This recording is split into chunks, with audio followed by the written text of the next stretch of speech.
Yo, what's going on YouTube? Just wanted to make a video talking about whether or not Genshin Impact needs in-game content. And in-game content is something that the current player base doesn't seem to understand what they want. They don't know what they want because they don't know what in-game content would look like in a game like this. This is a game that's only 2 years old. It's 2 years old. There hasn't been an expansion to the Abyss, which is considered in-game content, but we are only 3 areas into the game's lifespan. We are in 3 regions. There's only 3 regions out currently, with about 3 sub-areas. Yeah, 3 sub-areas in the game.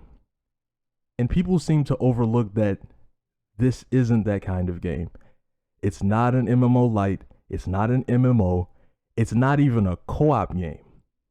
The developers haven't really put time in to refine co-op. Co-op is just a tack on. Real in-game content is using the bosses that they already have in the game, but just making them more difficult. They have these really cool weekly bosses. And in the video, if you see right now, in any MMO or any RPG, you see a boss like this and you think, well, he looks intimidating. This should be difficult. It's not difficult because he doesn't move. They never double down on any of their mechanics. There's a bunch of AoEs. He even has dots, which is damage over time. You don't have to respect any of his mechanics. And the other 2 bosses in this video, you'll see that as well. You don't have to respect their mechanics with or without a healer because their HP pools are just so small. Now, if you want to make them really difficult, you can go into co-op where they take less damage and they have more health. But that's just adding numbers. And that seems to be the problem with the development process of this game. In Abyss, from the start to now, it hasn't become more mechanically difficult. So people feel that it isn't satisfactory as in-game content. You go into Abyss every 2 weeks, you kill it in 30 minutes, and then you wait until the next 2 weeks. Because it doesn't really challenge your account. It isn't really giving you the value of your dollar. It just isn't. And people think this game needs to go beyond that. We need 13 floors in the Abyss. We need 16 floors in the Abyss. But the bigger issue that people don't seem to understand is this game doesn't have the groundwork in place for fun, balanced, in-game content. Like I said, it's not a real co-op game. It's not an MMO. It's not an MMO light. It is a gacha game, which means it is impossible to balance content in a way that it will challenge every tier of your player base. It is impossible. It doesn't matter how much damage the bosses do if you can just revive. Dying has no consequence in this game. None. It doesn't matter. Even in the Abyss, you die, you restart the floor. It's not punishing enough mechanically. If the fights were longer, if it was less about killing trash mobs, which is just low HP enemies in large numbers, for anybody that hasn't played an MMO, if it was less about killing trash mobs and more about the boss fights, the difficulty and the mechanical variety of the boss fights, then people would probably feel satisfied with Abyss. The thing about Genshin compared to Honkai Impact, if you haven't played it, in Honkai Impact, for Abyss, they rotate mechanics. Every cycle. They mostly do it to make new characters look really strong in the beginning. But if you play that game long enough, you realize the bosses have different mechanics as you rank up in Abyss. They get harder. Not only do they get more HP, but they get more mechanics. That isn't a game where you fail from dying just like this one. It is a game where you fail at a numbers level. If you can't do the damage, you can't rank up. You can't compete. Competing is all there is to do in that game because it's a gacha game. This is also a gacha game. So when competing mechanics and numbers come together, it doesn't work. Especially in this age of online games, Honkai is full of cheaters. People cheat on the leaderboard. You bring that to Genshin, you're going to have the whales at the top, you're going to have the cheaters at the top.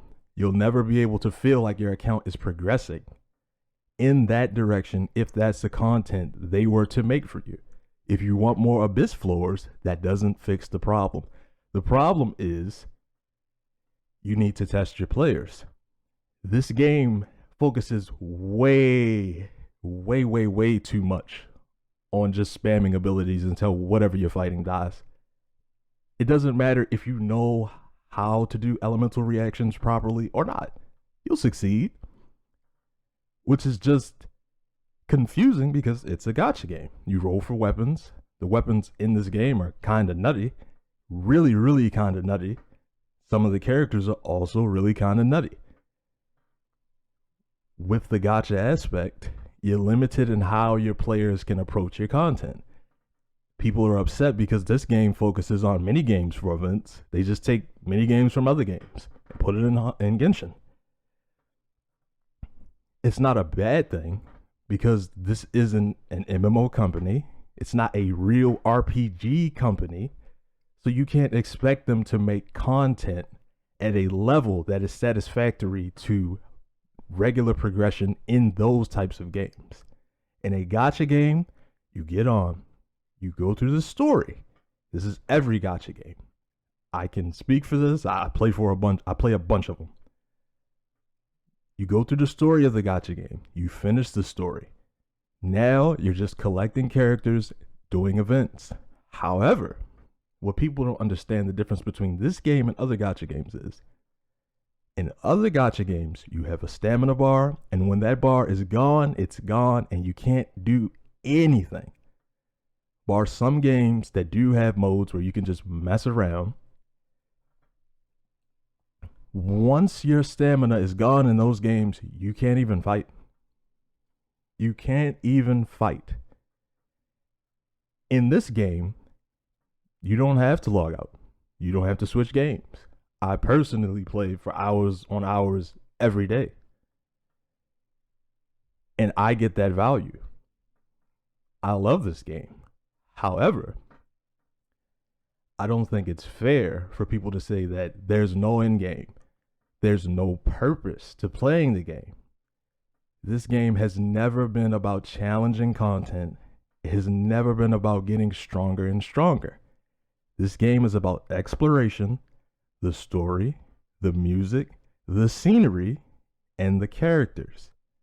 Unfortunately, this is not a company that is currently capable of, and they could be planning, only 3 regions into the game, like I said before, they could be planning something in the future. So if you feel that there's no end game, my account serves no purpose, why should I spend money? Don't feel that way.